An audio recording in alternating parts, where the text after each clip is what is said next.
Domo arigato, geek to me radio, da da da da da da. Domo arigato, geek to me radio, da da da da da da.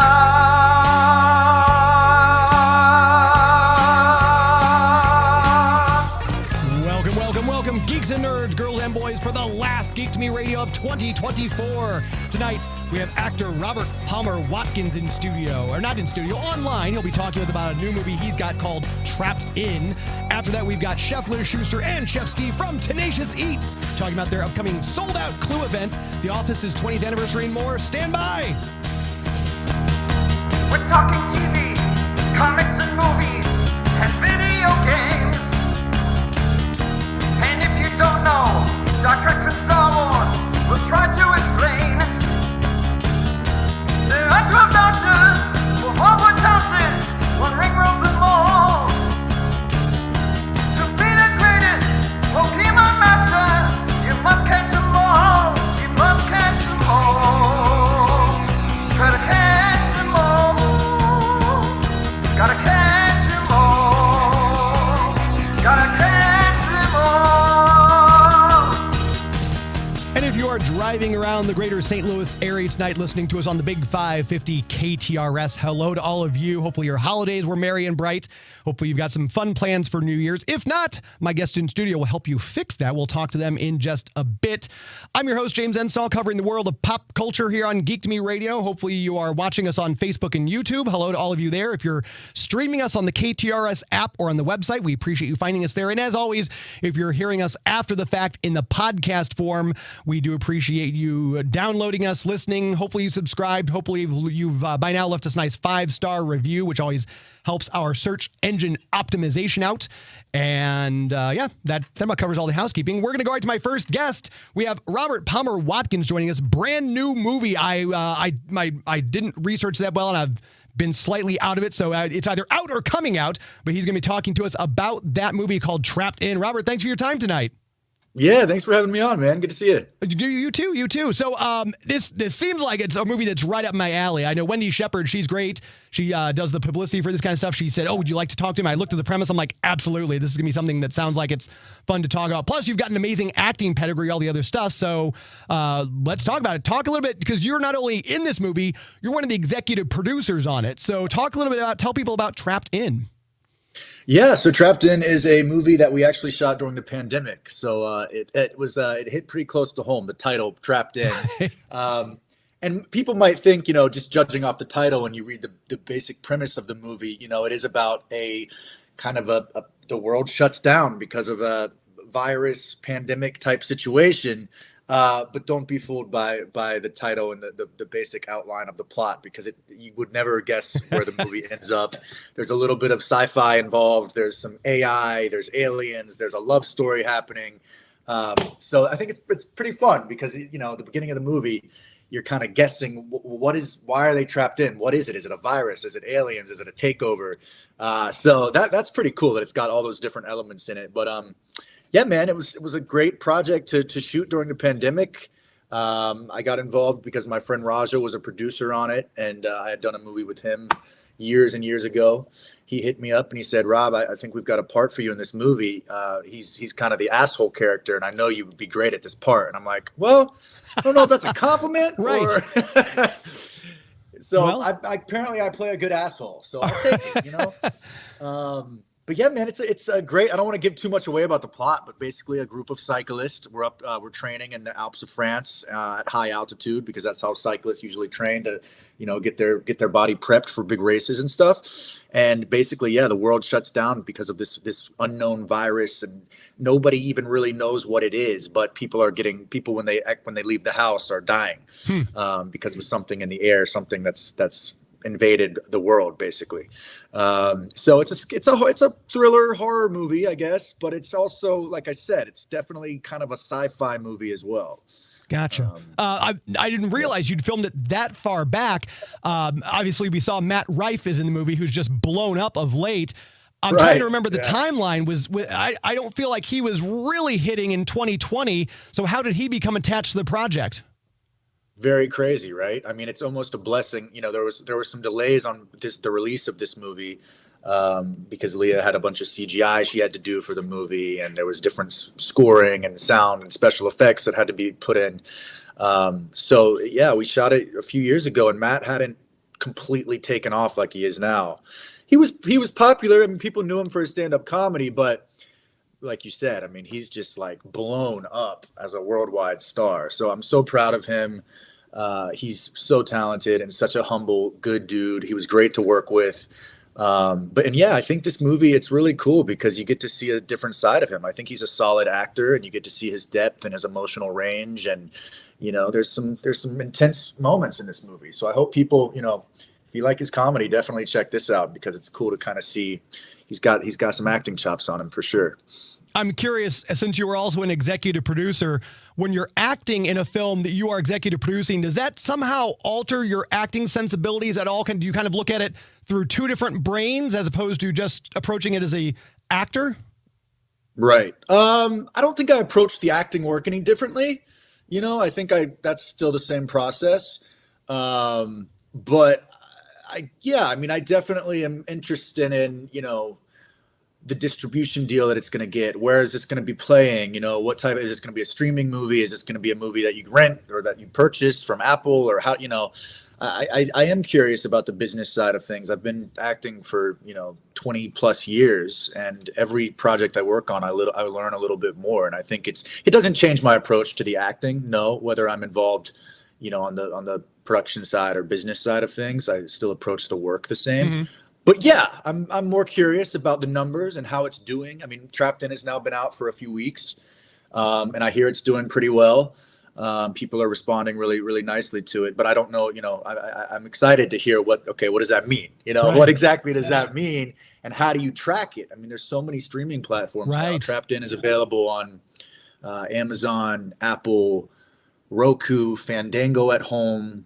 I'm probably missing some other ones, but how do you track all those? So this is the first time that I've been in a movie and been a producer on it where I'm probably going to get to hear and see some of those numbers. And it's like, I mean, it's a whole new world we're living in now with streaming, Totally. Yeah. And I feel like streaming is almost taking over. There's more stuff coming. We're just getting a fire hose of content. We were doing our 2024 in review for movies, and it's impossible to keep up with all this stuff because you're getting movies, direct to DVD stuff, not DVD, but direct to streaming. There's stuff in theater, and there's all the shows that every platform's doing. It's amazing. How do you, as an executive producer and as an actor, how do you try to help your project stand above the din?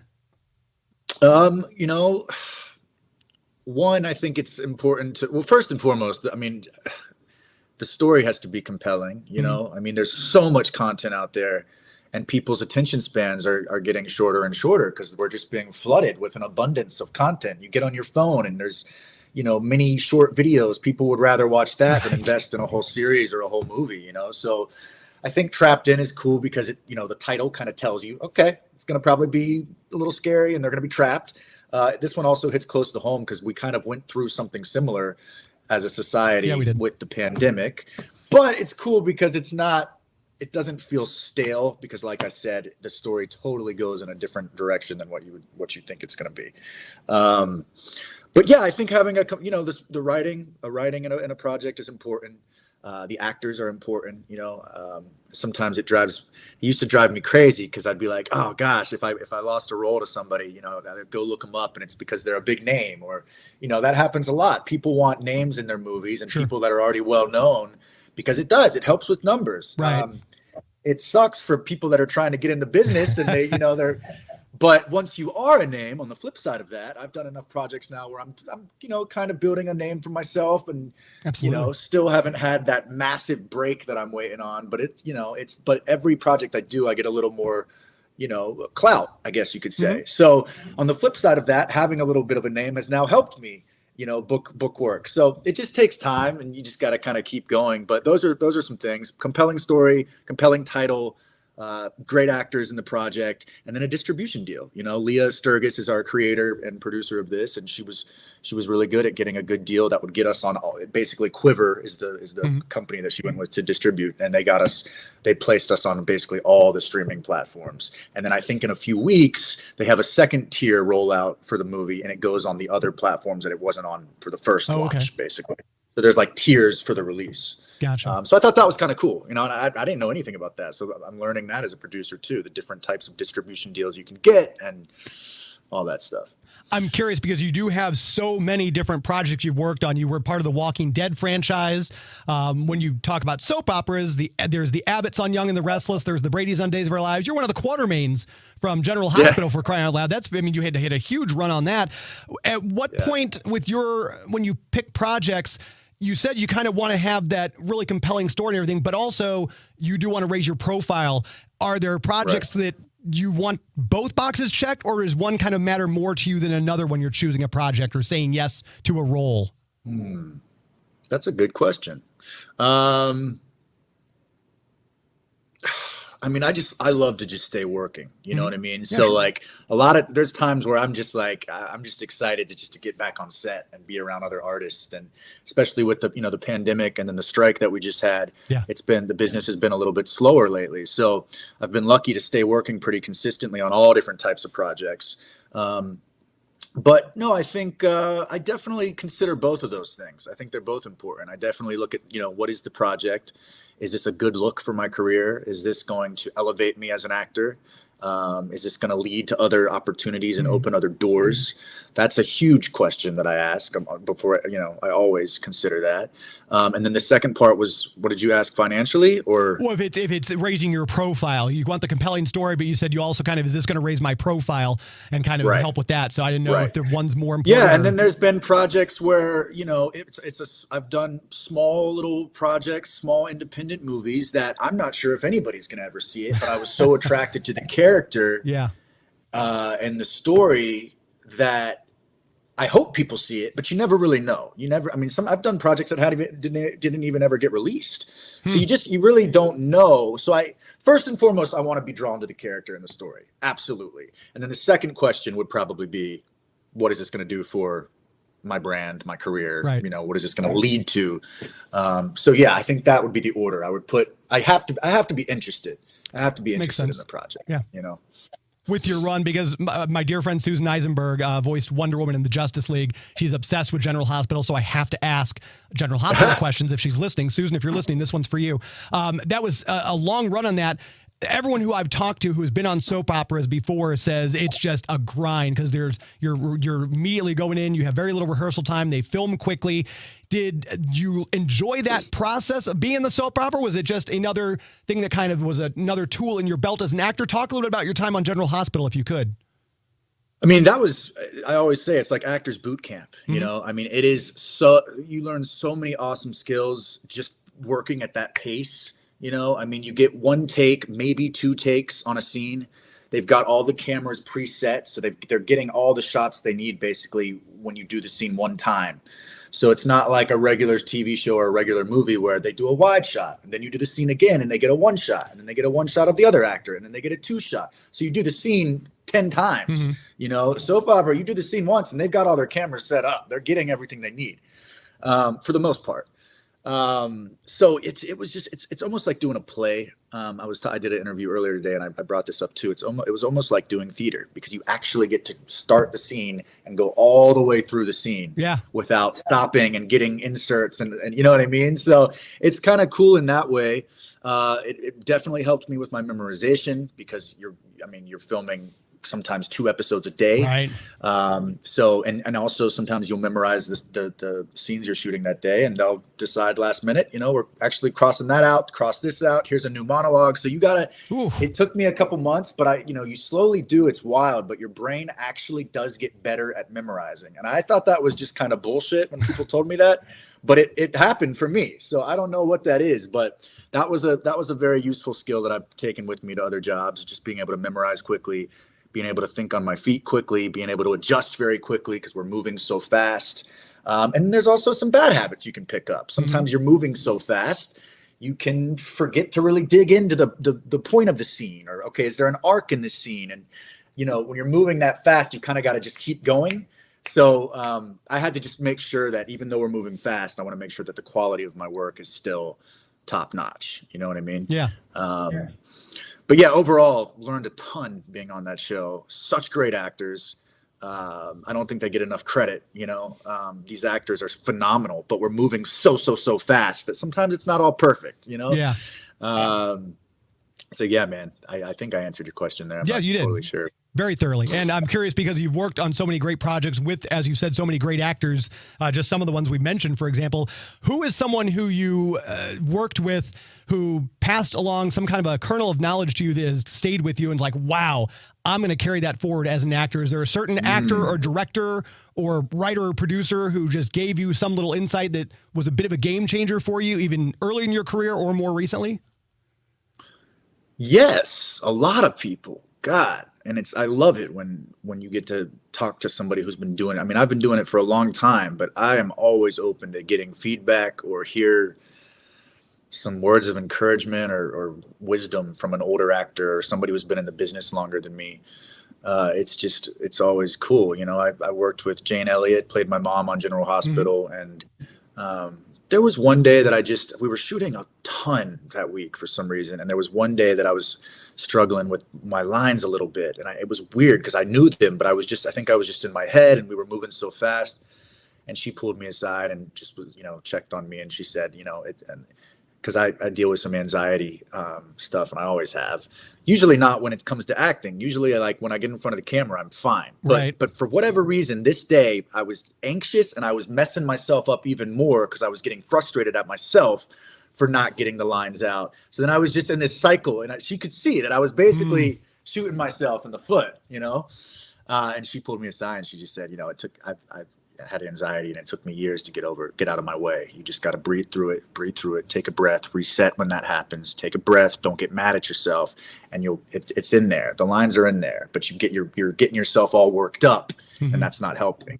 So just little stuff like that. There've been a ton of moments like that, but I just thought it was so cool, that she didn't have to do that. She didn't have to pull me aside because I was beating myself up in my dressing room so mad that because you don't often get more than one or two takes. Right. Yeah. And that day they had to stop for me. This only happened once. I was pretty damn good with my lines, but that one day, man, I don't know what was going on, but yeah, she pulled me aside and gave me a little pep talk. I thought that was nice. Yeah. I've heard a similar story from people who are doing the stage. Like you said, again, it is very much like you're doing a stage play with the soap operas, having that immediacy and going right into the next scene. So that's interesting. Yeah. Yeah. And I don't want to keep you too much longer. My last question is, as if you weren't doing enough with producing and acting and everything else, music as well is part of your life. You've done a lot of music. Talk a little bit about how that fits in. Is it just another creative itch you scratch, or is that kind of like your first love and acting is what pays the bills? How does the music factor in? Right. Yeah. It's so funny because I feel like every actor wants to be a musician and every musician wants to act. It's there's so many stories of that situation. No, acting is definitely what I've focused on most of my life. Acting is my first passion, first love for sure. But I've always loved music, and I started, acting and music I've kind of gotten to do both in my acting career. When I started doing plays, of course that led to me doing the musical, and so learning to sing and learning music they've kind of gone together with my career. I've played a lot of roles where I had to sing. I sang on General Hospital a little bit, and yeah, I finally just while I was on General Hospital, I started releasing covers of songs just for fun, just on my social media, and people really, really responded to it. So finally I was like, all right, well, I want to do some original stuff, it's great to do covers, but I was really itching to see if I could write some songs and get in a studio with a producer. And luckily I met a friend of mine, Brendan Martin. He goes by B Martin, but he's an awesome musician, rapper, producer. And we happened to just meet while I was doing music covers. And he was like, well, let's get in the studio and see if we vibe. And we did. It just was instant chemistry, connection. And we wrote, I've released 4 songs now with music videos, and I've just released them as singles. I haven't done a full album because I don't have necessarily the time to do a full album. Sounds like the acting stuff. Yeah. But it's fun to do a single and a music video and really focus on that and then blast it out on social media. And then when I get the itch again a few months later, do another single. You know what I mean? I just feel like that's less pressure. Yeah. You know, and I really enjoy making a music video for the song. And like, yeah, so I've got 4 songs out. Check them out. Palmer on Spotify. And we'll have a link to that in the show notes, too. If you're listening to this after the fact, scroll down to the bottom of the page. We'll have a link to that. And also to his social medias, which if people want to follow you and keep up with you online, are you very active on social media, or should you send people one or the other, or anywhere in particular? Yeah, no. I'm super active. Instagram is probably my main account that I post music. I post any movies or projects that I'm working on. So if you want to keep up with any of my stuff, my Instagram is Robert Palmer Watkins, just my full name. Perfect. And we'll have links to that if you're listening after the fact, just right down the bottom of the page. There it is. This has been great. Robert Palmer Watkins, again, it's Trapped In. It's available. I just saw it. My reading is not my strong, so I went to public school, so that's why. November 22nd. It's been available since then, and I guess the second wave that you mentioned will be coming soon on other platforms. Yes, it should be. It's on most streaming platforms now, but any of the other ones that it hasn't been released on, like Tubi and I don't know, there's so many now, but it should be out on all of them within the next month or so. Perfect. This has been a great treat. I wish we had more time because there's so many other things I'd like to talk to you about. I'm a huge Walking Dead fan. So at some point when things kind of slow back down, maybe we can get you back on again. Yeah, man, I would love that. It's good talking to you. Thank you. You so too. much for having me. I appreciate it. Thanks. Have a good night. All right, man. You too. Bye-bye. There he goes. Robert Palmer Watkins. Check out Trapped In. That's if like you said, it's sci-fi. It's a thriller. It's got a love story, so it should tick a lot of boxes for a lot of people. So make sure you check it out. Video on demand. We're gonna take a brief commercial break. If I can figure out which mouse is which. 1985. That'll come in later on. We'll talk about that with my next guest. You're listening to Geek to Me Radio on Big 550 KTRS. Advanced Dungeons & Dragons video game cartridge and Intellivision master component from Mattel Electronics, each sold separately. Poor little pound puppies. They had no one to love them. Pound puppy, you were sad and lonely. Brought you home, now you're my one and only. Pound puppy, you're my one and only puppy love. Pound puppies are so cuddly soft, they feel real. Each sold separately. You can name them. Fetch, Coco. And for a few dollars more, send for a name tag, stickers, and owner certificate. Pound puppy, you're my one and only puppy love. From Tonka. Spangler, this lab is spooky. Bankman, nip ahead. It's full speed ahead. What an eyeful. Let's split. Great car. Yikes, it's Highway Hunter. The real Ghostbusters, each sold separately. Careful, Janine, this airport's haunted. Wow, great plane. It's air sickness. Run for it. Hey, mister, how about a lift? This wicked ride. The real Ghostbusters, each sold separately. The Legoland gas station. You build it for action. You can raise a car up on the lift and check the underside, or fill her up, close the hood, and pretend to take a ride. What can you do with the Public Works Center? You can build a crane and watch it drop some bricks into a bin, or lift the door, roll out the truck, and let the bricks fall in. The action's up to you. The Legoland Public Works Center from the Legoland Town Collection. Legoland gas station sold separately from Lego Systems. Pound puppy, you're my one and only puppy love. You can show your Pound Puppy how much you love him with snuggly Pound Puppy outfits. Into your hooded on t-shirt. We're going biking. Snap your pop's jazzy jacket. Pound Puppies and outfits, each sold separately. Whoa! Now let's walk to the park. Uh-oh, thunder. Put on your dry doggy rain gear and you'll stay dry as a bone. Hooded Hound t-shirt, dry doggy rain gear. .net. So give them a call today or check them out at premierheatingandcooling.net.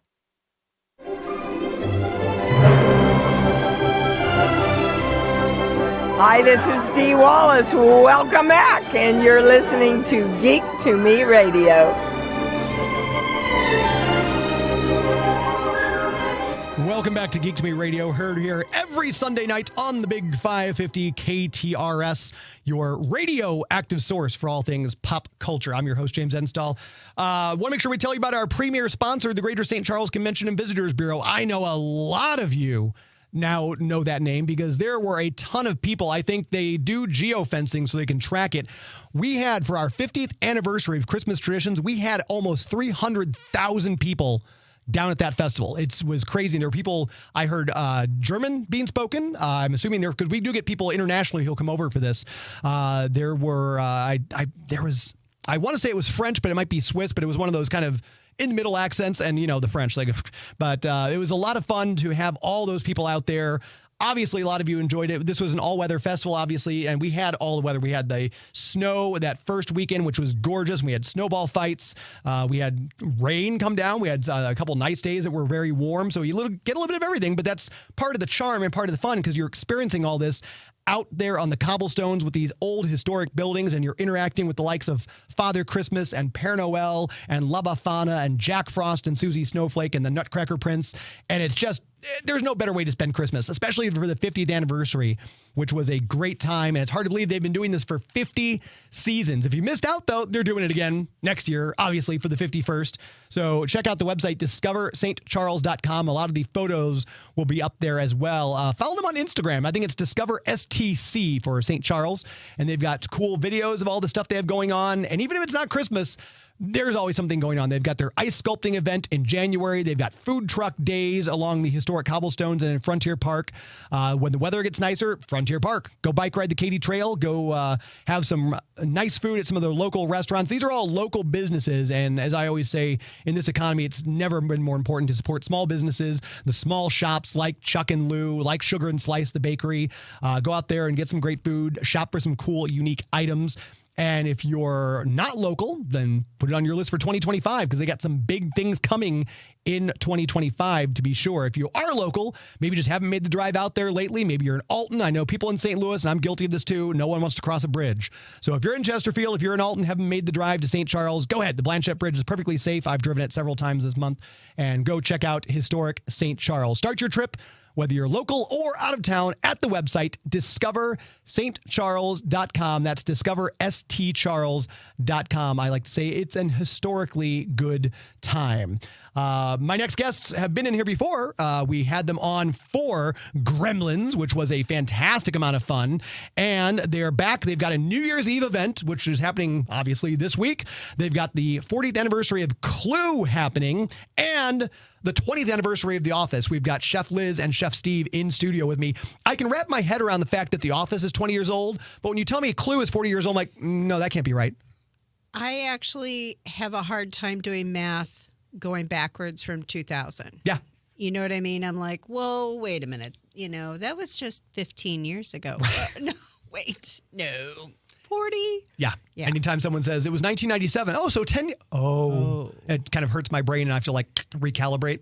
But yeah, it's hard to believe that these milestones are coming up. So first thing we want to do, because there's always people out there who are listening to this right now and they still don't have plans for New Year's Eve. For whatever reason, their plans may have fallen through. They are last minute people. They kind of like to see what's out there, wait to see if they get any invites. If you're listening right now, we've got one covered because they're doing it at Work and Leisure. And Work and Leisure. A lot of fun. Talk to about the New Year's Eve event. Well, Work and Leisure is located in the middle of everything. It's close to SLU. It's close to the Symphony. It's close to everything that's really cool. I think, you know what I mean? Midtown, everything that's hip and happening. Yeah. It's at 3015 Locust. And we're going to open the doors at 8 o'clock. But we're going to do things differently. So for those of you who don't have anything going on yet, I think this is what you should sign up for because we're not doing it the normal way. We're not going to have incredibly loud music where you can't hear anyone talk. There will be a DJ Mad Maxa. Isn't that a great name? It is. I like it. Yeah. I haven't seen her vehicle yet. I don't know if they're like skulls attached to it or whatever, but she's a really cool chick. And we're going to do 4 different food stations. But every half hour to mark the passage of time, we're going to pass a new appetizer. Ooh, that's fun. And it's all brunch. So you don't have to get all dressed up. I mean, you could wear fancy PJs, you know. People have those. Yeah. I don't. I don't. Fancy people do. No, we don't have those. No, we don't have them. Chef Steve seems like a fancy PJ guy. Maybe I'm wrong, though. No? No, okay. not much. All right. He just has a T-shirt with your picture on it. Oh, that's adorable. It's funny because I've got one with yours, so that's, where did we get them? But that's another story for another time. But, please continue. But we're going to have all kinds of fun games that people can play in groups and, individually. We've got bocce ball. We've got all kinds of fun stuff.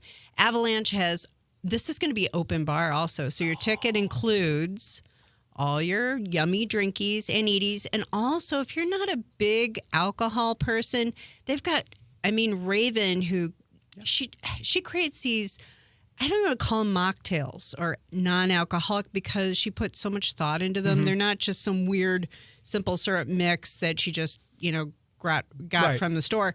She's making shrubs. She's making all these really yummy things to add to make something special. So I really feel like this is something different, and I'm hoping that we're setting a trend for New Year's Eve instead of just this loud, crazy kind of bar atmosphere. This is like walking into a Swiss chalet. Everything's soft, the lighting's low, not disco lights in your face. I think it's not just, the Oz. No. No Oz. No, I promise. So I think this is it's elevated, but I want everybody to be relaxed. Raven and I talked very long about this. We wanted people to wear a PJ so that they feel more relaxed. Yeah. And then we're going to serve brunch food all night. This is like the longest brunch in history, I think. And breakfast for dinner, I think, is someone that everyone loves. Right. I've never heard a person say, really? When I say breakfast for dinner. Well, and I brought you one of the stations we're going to have. We're going to have a prime rib carving station. We're going to make little prime rib sliders with a garlic and horseradish aioli. They're just so yummy and cute and delicious. So grazing all night long. We're also going to have a Belgian waffle station where you can make your own custom Belgian waffle. We'll make the waffles for you. Okay. Yeah. Because people, sometimes I've seen people at hotels try to do that. And it's like, have you ever been in a kitchen? It's like, I don't understand how people I will not touch the waffle irons in hotels. No. Ooh, gross. But we've got bruleed banana. We've got strawberry with balsamic, house-made whipped cream with our own house-made brandy vanilla. I mean, this isn't a normal brunch line anyway.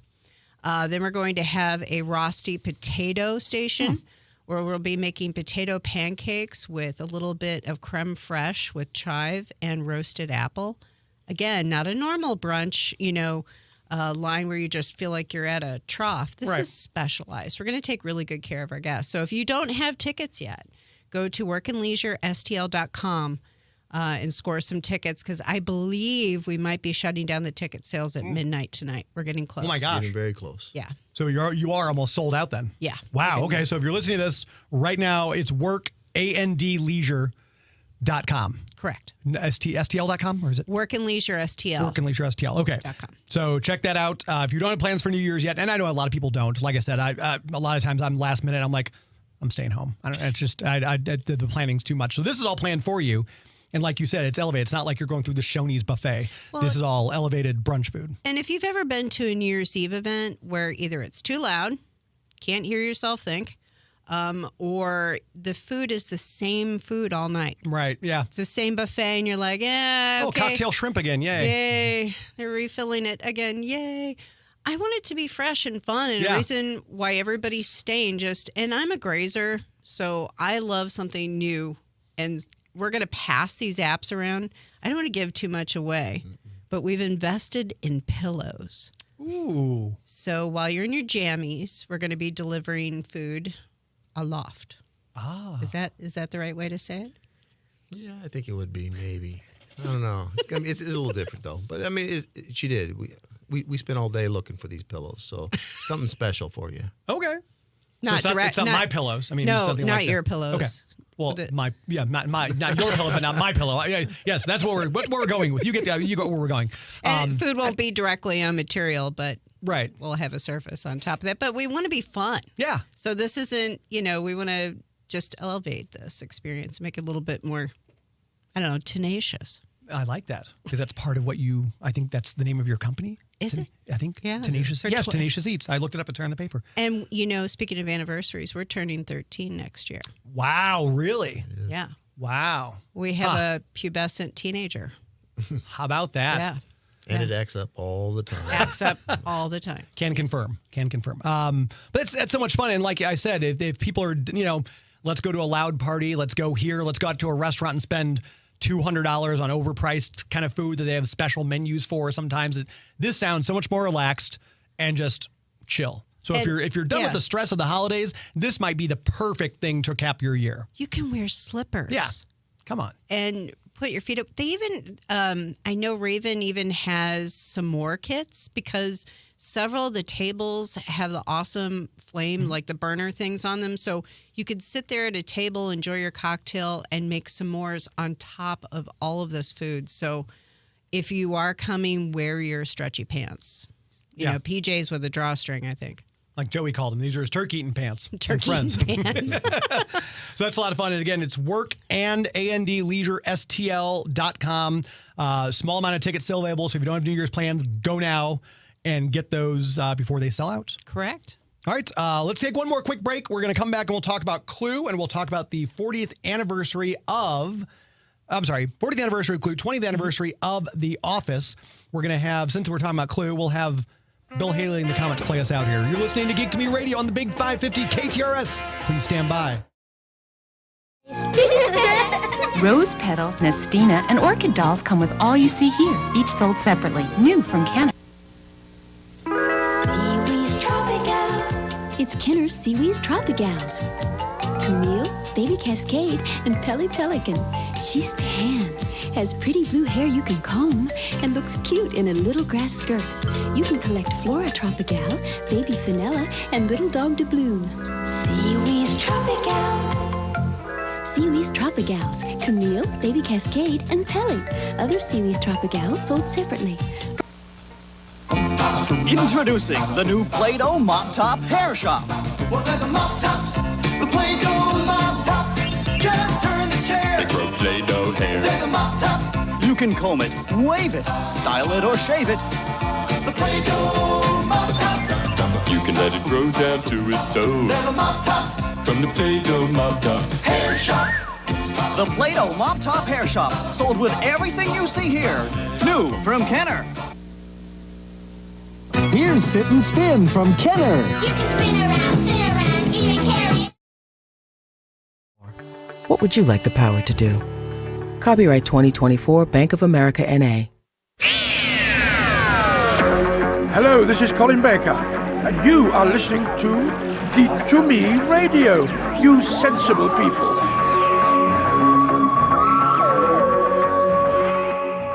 Tom Baker celebrating his 50th anniversary as the premiere of The Doctor.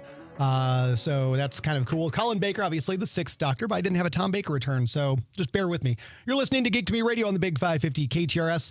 Want to make sure we tell you about our premier comic book sponsor, the people who I get my comic books from, Bugs Comics and Games. If you haven't been out there lately, he's always got back issues.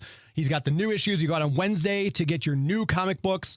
He's got toys. He's got action figures, Funko Pops, Pokemon cards, a little bit of everything out there. So if you haven't been out there lately, it's always fun to go into a brick and mortar comic book store. Since we've already had cursing online, Stan Lee famously said, comic books online will never replace them being in person, because it's just like everything on the internet. They look great online, but you want to touch them with your hands, just like boobs. Stan Lee said it, so I'm just quoting. But go into the comic book store, go into these brick and mortar stores, because they're not around very much. And the fact that Larry this is his 3rd year since he reopened Bugs Comics. He used to have a place over on West Florissant, and before I even had my driver's license, I'd get on my bike and I'd ride my bike all the way over to his shop over there to get my comic books. And it thrills me that he's open again with a new store in O'Fallon, Missouri on Bryan Road. I'm not riding my bike anymore, obviously, because it's a bit farther.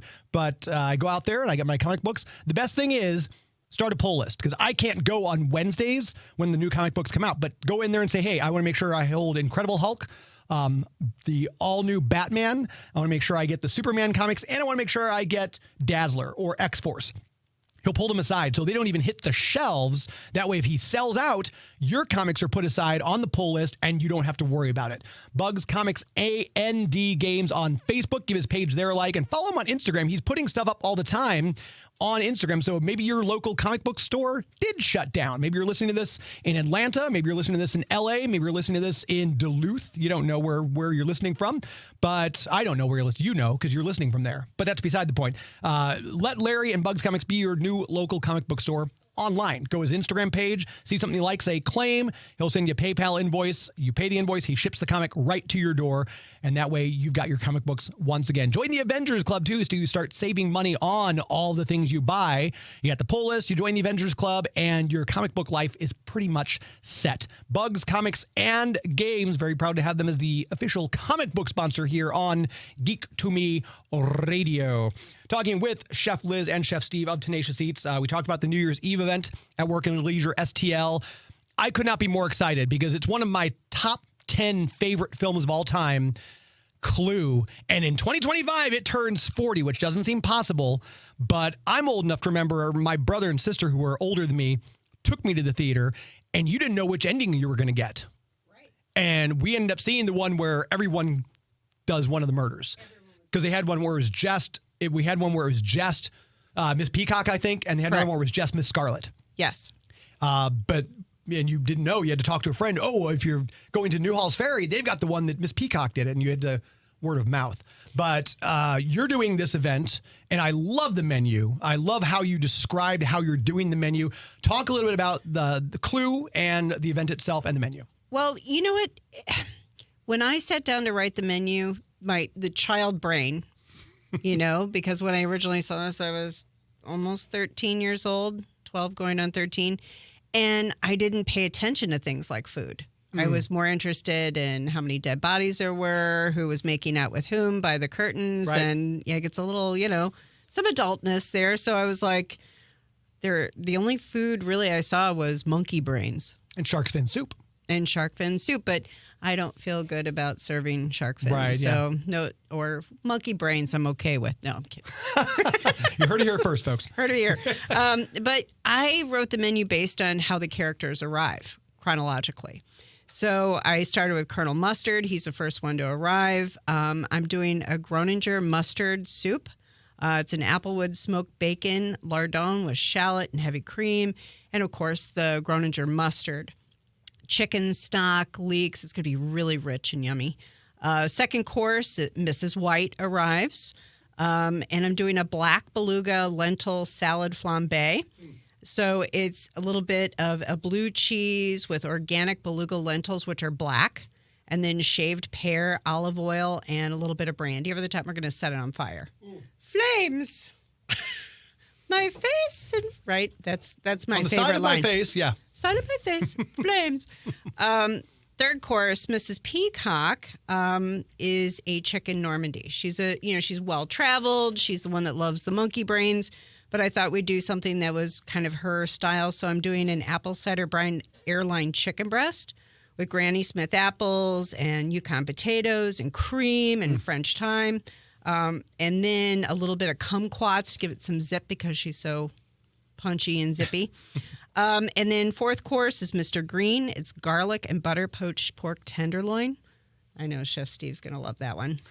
Oven roasted garlic, clarified butter, and then a chimichurri roasted baby carrot. And then fifth course, well, that is Miss Scarlet. I'm doing 2 desserts. Ha, ha, ha. I have no problem with this. Yeah, this is how I get in trouble because I usually sleep through the menu writing process, and this is how she gets back at me. Okay, well, see. 2 desserts. I'm going to do an amaretto cherry frangipan tart, or you are, Chef Steve, for Miss Scarlet because she's a tart. You get it? Yes. Yes. So a little bit of butter, almond sugar with an orange creme anglaise. And then the last course is Professor Plum. And Chef Steve is going to make a honey poached plum crannikin. If you've ever heard of that. I haven't, but it sounds good. Yeah, it's a Scottish dessert. And it's like plums that are soaked in a little bit of honey. And then it's like a trifle. There's like a layer of slightly whipped cream that has whiskey in the cream. Oh, my gosh. Then the plums soaked in honey, steel cut oats, and then more layers. Wow. You're welcome, honey. It'll get done, I'm sure. You've got time. Lots of time. We should mention, too, this is January the 11th, if I'm not mistaken, correct? That is correct. And this event is sold out. We're over sold out. We were just talking about this earlier. We have 23 people on the wait list. Oh, my gosh. So, but you very lucky people, as Colin Baker said, Chef Liz has generously given me a pair of tickets to give away on air. So here's what we're going to do. If you want to win those tickets to this event and sample that amazing food and watch Clue, we always encourage dress up too. If you want to come dressed up as your favorite character from Clue, by all means. And we reward it, don't we? Yeah. Yeah. There's prizes. We do trivia. We play games. It's a lot of fun. It is full contact dining. I think it's another one on your website that says that. Well, Full we're going to contact take dining. it to another level this show. Ooh. We're actually going to play the game Clue. Okay. We're going to hide the weapons throughout the venue. Nice. So the guests will have to find the weapons and figure out who committed the murder and in what room. Each table will be a different room in the mansion. So I'm so excited. I love the game. I played the game all the time. When the movie came out, I was thrilled to see it, and it's so quotable. Someone has to break the ice, so it might as well be me. And Mrs. Peacock was a man. There's just all sorts of quotes that come out of this all the time that I use in my daily life. My wife's like, "What are you talking about?" But that's nothing new. But this is gonna be a lot of fun. So what we're gonna do? Here's what we'll do. First. Listen, before you start doing anything, listen to all my instructions because someone inevitably will get it wrong. To win a pair of tickets to this sold-out Clue event at Work and Leisure, STL, first of all, you have to be in the greater St. Louis, St. Charles area. Unless you really want to travel, that's on you. So if you're in the greater area, this is for you to win. The first person to call the station with the correct answer. So you want to call the station at 314-931 5877 314-931-5877. What actor played the role of Professor Plum in Clue? Be the first person to call with that answer, and we'll give you a pair of tickets to go to the 40th anniversary of Clue Tenacious Eats event at Work and Leisure. While we watch for the phones to ring, we're going to take a brief commercial break once again, and we'll come back and discuss the 20th anniversary. I can't get all the anniversaries. 20th anniversary of The Office. So stay by for that. You're listening to Geek to Me Radio on the Big 550 KTRS. Please stand by. So soft. So soft, my little pony. My little pony is so soft to touch. I love the way you feel, my so soft pony. Paradise. Shady. Wind whistling. Ribbon. Lofty. Each sold separately. You're so soft. So soft, My Little Pony. Shady and other So Soft ponies sold separately from Hasbro. Supernatural. Now you can join the battle between brave Lionheart and evil Skull and their eerie ghostlings. Lion, you're dying. Now, Master. They change to fight with ghostly might. Turn them into the light and they change into even more powerful creatures. Now, the lion in me is free. Take this. Supernaturals. Lionheart, Skull, and Ghostling sold separately. New from Tonka. H-I-T-S-T-I-A. Something. And an amplifier too. But you don't need drums to make these sounds. It's true. Hit six. Hit six. Play them in the air. You can play them anywhere. America NA.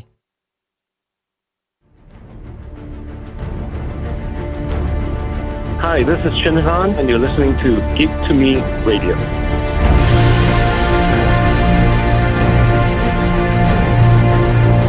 Make sure we tell you a little bit about it. We mentioned St. Charles earlier. If you're looking for something fun to do, make sure you keep Memorial Day weekend open. We're bringing Two Rivers Comic Con to St. Charles. It'll be a lot of fun. We're going to have the voice cast of the Justice League, Phil Lamar, Susan Eisenberg, Maria Canales-Barrera, other names TBD. We'll also have some fantastic artists and writers like Stan Lee's heir apparent at Marvel Comics, Roy Thomas, the guy who invented half the stuff you're seeing in the Marvel Cinematic Universe right now as we go forward, like Werewolf by Night and Iron Fist and things like that, who was the co-creator of Wolverine. We're going to have my personal favorite Spider-Man artist, Mark Bagley, some fantastic artists and writers like Keith Williams, Chuck Patton, just to name a few. So put it on your calendar. Get your tickets at the number 2 riverscomiccon.com. That's the number 2 riverscomiccon.com to get your tickets online before the event in May. We have a caller on line 1. I'm taking this cold on air. You're our caller for the Clue winner. Hi, who's this? Robert Jones. Robert, what is the actor who played Christopher? Oh my goodness! What is the actor who played Professor Plum in the movie Clue? Christopher Lloyd. That is incorrect. It was Leslie Ann Warren. Ronald Reagan. I'm kidding. No, you're correct, Robert Jones. Please stand by. You're going to get your information, and we will pass that along to Chef Liz. You'll have 2 tickets to Clue holding for you at the at Work and Leisure. So stand by, okay? Hang on hold. Sure. Thank you very much. There he goes. I'm going to put him on hold, and we are going to not lock him in. Put him on hold. Boom. All right, so we talked about Clue. I'm very excited for the menu. The Office is also celebrating anniversary. It's the 20th. I got it right that time. 20th anniversary of The Office. This is going to be a fun event, too, because The Office trivia nights are huge. Everyone loves The Office. Well, and we're going to do this event a little bit differently from a normal Tenacious Eats event. We want our guests to even play more than usual, more trivia. We're going to do at least 5 rounds of trivia. We're going to make our guests dig for staplers and Jell-O. I'm just throwing out a few things. We're going to have the Office Olympics. We're going to have a Dwight Schrute lookalike contest. So, and I also feel like we should give away prizes for other people who dress up as other characters from The Office. I think, you know what I mean? Dwight shouldn't get all the attention.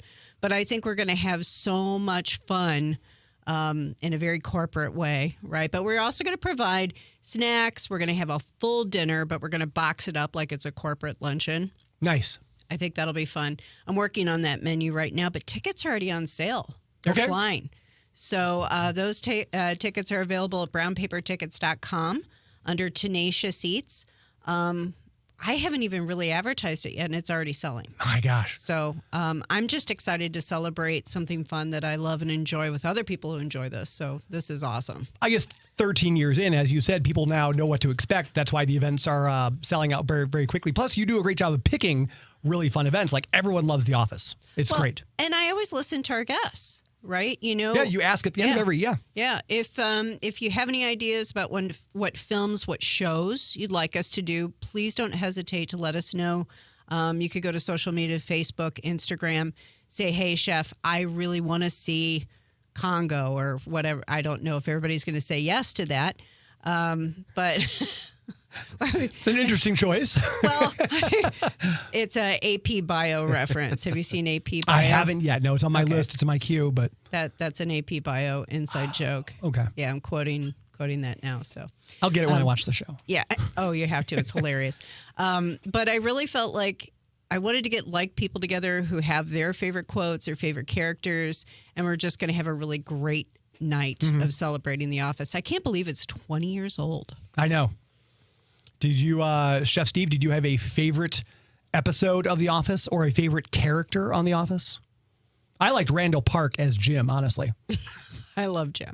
Yeah, Jim, I think, is probably one of the more fun. But a little trivia, though. I did work with Jenna Fisher. Jenna Fisher's nice. father at one of my companies that I used to work for. Huh, how about that? Yeah. What was that office environment like?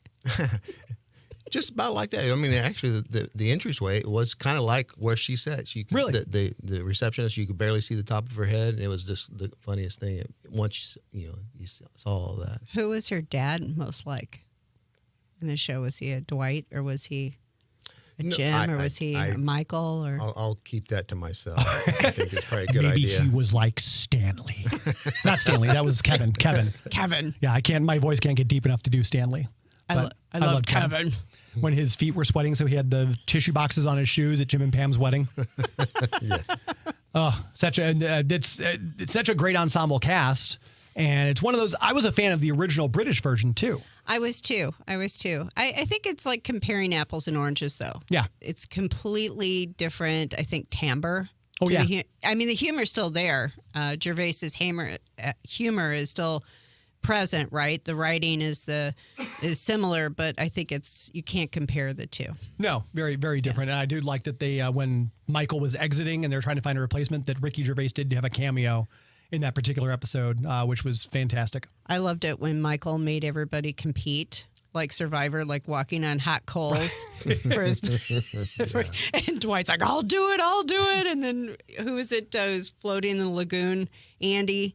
They find him out, in a sumo suit floating in the water afterwards. So no one will be in a lagoon in a sumo suit, but we are going to have sumo suits for. Well, people have to make bacon with their feet, because that was one of my favorite episodes. It was early, I want to say season 2 maybe, but Michael Scott likes to wake up to the smell of bacon cooking. And since he doesn't have a butler, he put the George Foreman grill at the end of the bed by his foot, and he pushed it down, but he burned his foot in the George Foreman grill. So Dwight gives himself a concussion trying to race to Michael's aid. And then Dwight's really nice the entire episode. He's getting along with Pam, and Pam's like, oh my gosh, Dwight's my friend.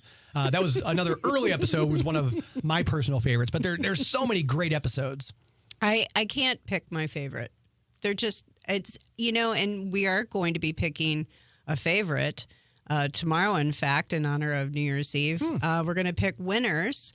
In fact, if you want to give away a couple spots too, to The Office, we're going to give away a couple seats to whoever picked our winning episodes we're actually going to show. Nice. Because we're licensed. It's a corporate mandate. Exactly. At least a Tenacious Eats mandate that we license all of our episodes, all of our films. So we're going to pick whatever one of our fans said, hey, we want to do this episode. If it gets enough votes, they're going to win tickets. Wow, okay. So we've only got a couple minutes left, so I will... Can I give away tickets on the next show? Yeah. Okay. That would be great. Because otherwise I'm worried I won't get calls in, because I didn't realize I was doing that, so now I'm all flummoxed. But I will do it on the next show. You could bank it. There we go. Bank it. Tune in for New Year's 2025. I'll be giving away a pair of tickets to The Office as well. Robert Jones, I know you're still on hold. Stick with me, buddy. Speaking of January, on the 5th, we're going to have Rick Remender, one of the greatest comic book writers out there, had a fantastic run on Venom, one of my favorite runs on Venom.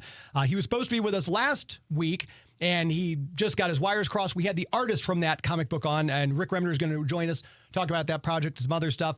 If you're an 80s fan, again, Choose Your Own Adventures. I love those books. We've got the people who now own the Choose Your Own Adventure brand. They're going to come on. We're going to be doing a giveaway of several Choose Your Own Adventure books. If you're got that little bit of nostalgia itching you in 2025, we're going to have them on to talk about the brand, what they're doing with it, where it came from, and we're going to give away some of that stuff. And then I've got a huge pre-recorded interview, because I will not be here on the 26th. We have Alex Segura, writer, will be on there. Joshua Zedemer, actor and producer. We've got the producers of The Kings of Tupelo, which is a fascinating series. You can check that out on Prime. And if you're a Lisa Frank fan, they have a documentary out called Glitter and Greed, the Lisa Frank Story, which I was just blown away by. We have the director and the executive producer of that. That'll all be on Sunday, the 26th. So a full calendar of events coming up. So make sure you plan to stick with us. And if you haven't subscribed already to Geek to Me Radio, do that right now. Hit that little bell notification if you're on YouTube. That way you always get notified when we go live with the show. Chef Liz and Chef Steve, thank you so much for coming in. I appreciate it as always. And can't wait to have our Office and our Clue fun coming up in 2025. Thank you so much, James, for having us on. Of course, anytime. So that's going to do it for us. Another show in the books, as they say. I'm not sure who they are, but they say it. Thank you, as always, to my executive producer, Joey V. I'm doing both cameras. There he is.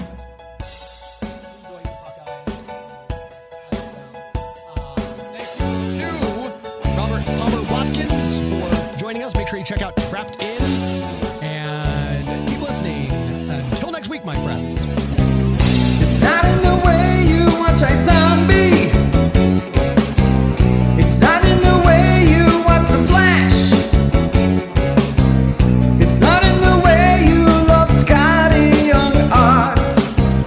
It's not in the way you play Mario Kart. It's not in the way you look when you make Game of Thrones references. That's our show.